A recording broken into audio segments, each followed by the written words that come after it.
Hello everyone, Penzi here, and welcome back to another Two Idiots Incorporated video, and today I'm here to bring you our 2024 devlog.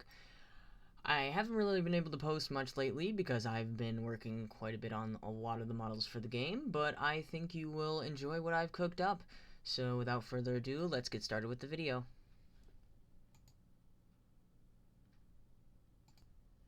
So, today I'm going to first start off with the engines we've made. I couldn't fit all of them on here. There are a few more that are still being tweaked a little bit, and some here I will also say are needing of... they need some help. But, for the time being, I'm going to show you what we have, at least for 2024. As of now, we now have the T1 built, we have the D8A PRR, we also have an M1A mountain type. This one is one of the ones that does need some work. The firebox is very much in need of some assistance there. It is not the greatest, but overall it's finished enough. We have the E6, which is our latest addition to the PRR collection we have currently, and we have the Pennsylvania Railroad K4. Now this is the post-war version. We do have a pre-war version already made. I just couldn't fit it on the track here. We also have our first industry already built. It is for our gravel company, quote-unquote. But yeah, so far we have a pretty good lineup for the Pennsylvania Railroad tech tree. And if you're not a part of our Discord and you don't know much about the project, I'm going to now explain how the locomotives will work. So right now we are working on the Pennsylvania Railroad tech tree, as we've already started it, and at this point we might as well finish it. So every railroad that we can add, or want to add, will get a tech tree. That tech tree can consist of many locomotives from the railroad, popular and unpopular, or just known and unknown. We're going to try to steer away from just all of your stereotypical locomotives, but of course we're still going to add them, for example, like the K4 or Big Boy, which we are definitely going to put off, but it will be in the game, and various other ones you can think of. Right now, I think then after Pennsylvania Railroad, we're going to do Canadian National and maybe Canadian Pacific as well. They're not going to be joined, they will be separate. And then I do want to at some point work on Norfolk and Western. I'm not quite sure which railroad I'm going to work on after PRR next for sure, but I think I want to go with Canadian National first. But anyways, with that concludes of our engine portion of the video. So now let's move on to our rolling stock. Alrighty, now that we're on to the rolling stock, so far, we have 3 different boxcars. There will be a total of 5 in-game, all of which you'll be able to upgrade. So you'll start off with your standard wooden boxcar, and then you'll work your way up to a bit bigger, but made of steel this time, so stronger and can hold more durable as well. And then we get to the next tier, which is a little more heavy duty and also has some more features that the last one did not, such as springs instead of leaf springs. So that's about it for the box cars. Every single tier will have its own sort of ups and downs, its weaknesses, and its reasons to use it. Weight will play a big part because obviously you could pull a lot more wooden boxcars, but they're not going to hold as much or be as durable as a steel boxcar or even the heavier duty ones that are more modern. So it all will depend on where you're at in your tech tree. It's kind of the same concept as the locomotives. So anyways, off of boxcars, we currently only have 1 passenger car, but we will be adding a lot more from different time periods, and also a few different variants of this one.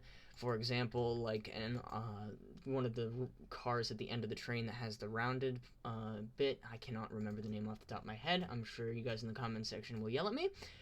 But yeah, so far we only have 1. It's more modern. We mostly built it for the T1, so that's probably most likely what it'll be too. But other than that, that's all we have for now.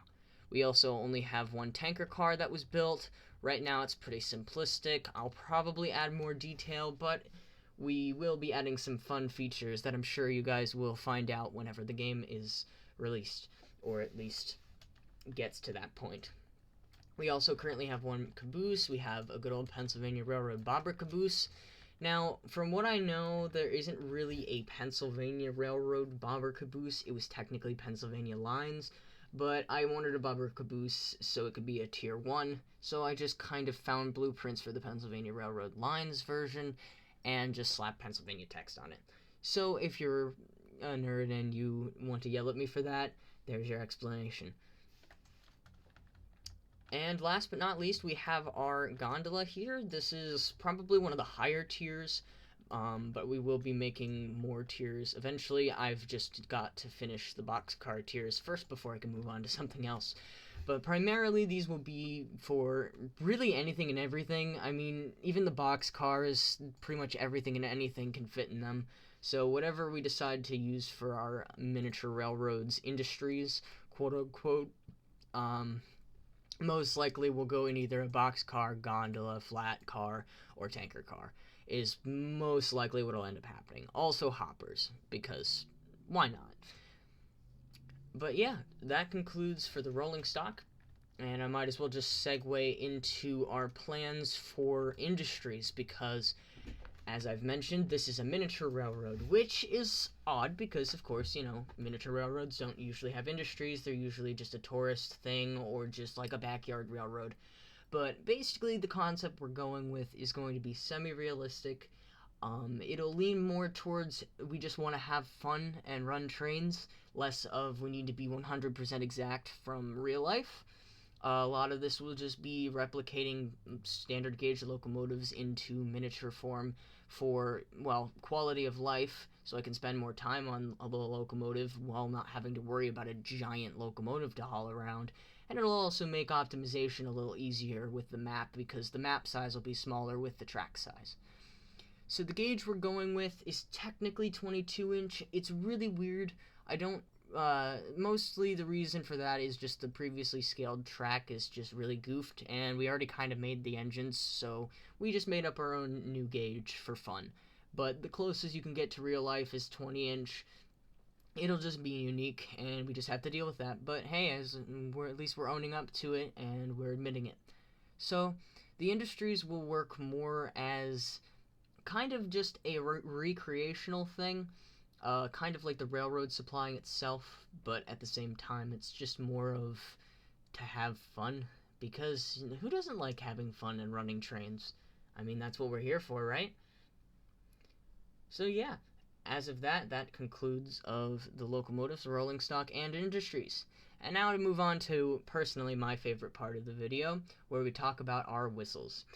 So just hold on, and I will cut to the point where I get to our whistle testing place. Link in the description.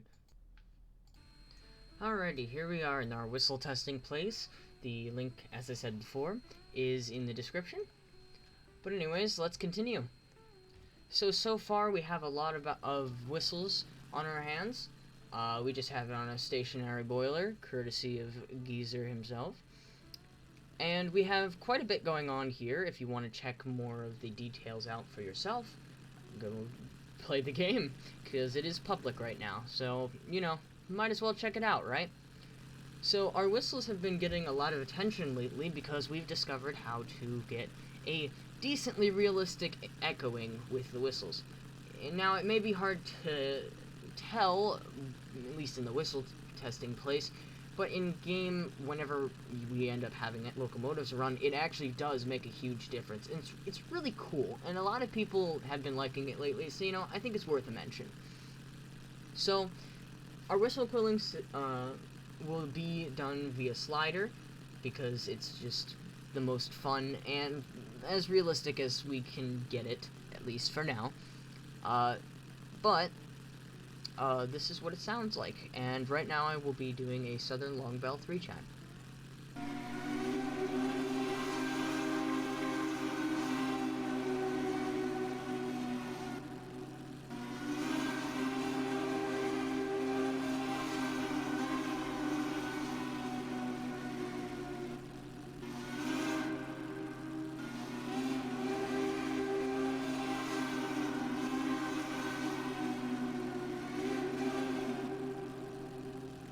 that was the Southern Longbell 3 for you. Now, I could go through and do every single whistle, but I think it would be best just to show you a few, and then just let you figure it out for yourself. But I think it's worth it that I can at least show you how the, well, not how, but just show you the echoing. I'll do it with the Norfolk and Western Hooter. So let me get my free cam going real quick. And we will try to demonstrate this. Don't remember how far away we have to do this, but we'll figure it out.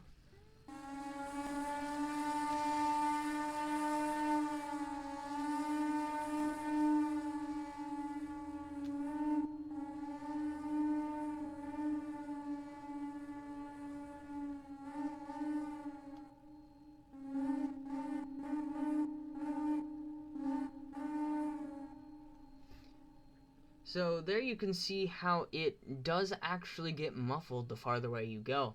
Now, in game right now, it's set to a certain distance. That way you can zoom out your camera or use free cam to, more easily hear the effect. In game, it'll probably go a lot farther if the map is bigger. If the map is small, it'll be a little shorter, depending on what we feel is right in the moment. But majority of these whistles will do it. Actually, all of them do. It's just depending on how much you'll hear it. But majority of the time, most of these whistles will work pretty well. All of them are loopable and are quillable. That'll be a big pet peeve of ours, is to make sure that all these whistles sound good.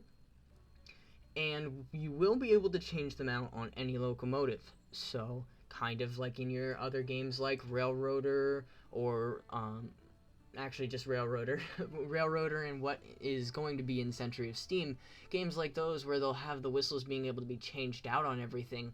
We really want to get that in this Roblox game. Even though it's just Roblox, I think it's important that we try to capture that, because it's important to us. We like whistles, and we really want to make sure we nail it on the whistles part, because it's, not to be competitive, but, there's a lot of good games out there, and we want to try to top it as best we can, be on top of it, do the best we can. But anyways, I'm gonna stop beating a dead horse. That's about all for this video. So if you like this video, give it a like. If you're interested in the project, please check out our Discord, and also please play our game.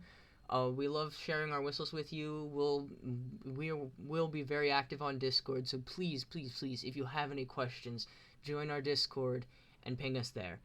I don't care if you ping me, or I'll be Modeler Mad Hatter on Discord, so feel free to ping me if you have questions, or just ask in general. I'll usually see it, or my fellow idiot too, Doggy Dev, will see it, and we'll make sure to answer any questions you have. But anyways, guys, that concludes our video. Have a nice day, and I hope you found this helpful. Bye-bye.